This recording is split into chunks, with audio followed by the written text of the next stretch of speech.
నేను చంద్రబాబు నాయుడు గారిని సూటిగా ప్రశ్నిస్తా ఉన్నా. అయ్యా, సమగ్ర సర్వే వల్ల భూములు పోతాయని, ల్యాండ్ టైటిలింగ్ యాక్ట్ వల్ల ప్రజల ఆస్తులు కబ్జాకు గురవుతాయని ఒక ప్రచారం చేసి ఒక డ్రామా చేసిన ఈ చంద్రబాబు, ఇప్పుడు కేంద్ర ప్రభుత్వంలో భాగస్వామిగా ఉన్న ఈ చంద్రబాబు ఇప్పుడు పూర్తిగా యూటర్న్ ఎందుకు తీసుకున్నాడయ్యా అని అడుగుతా ఉన్నా.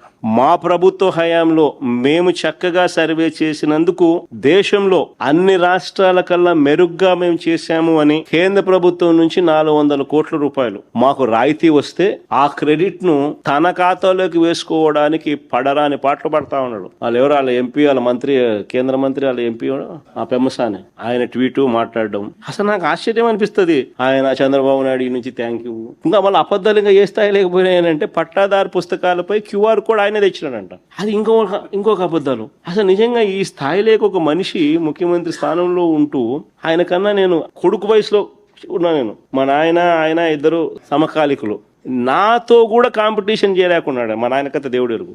నేను చేసిన దానికి కూడా క్రెడిట్ కూడా ఆయనే తీసుకోవాలని అనేది పాకులాడుతూ ఉంటే ఈ మనిషి ఏమనుకోవాలి? ఈ మనిషి అసలు రీసర్వేలో ఏపీ ప్లాటినం గ్రేడింగ్ ను సాధించింది అని కేంద్ర ప్రభుత్వం డిసెంబర్ 20, 2023లో పార్లమెంట్ లో అడిగిన ప్రశ్నకు సమాధానంగా 168 districts of states of which AP is part have completed 99% and above of the work on 6 components. వాళ్ళు పొందుపరిచిన రిప్లై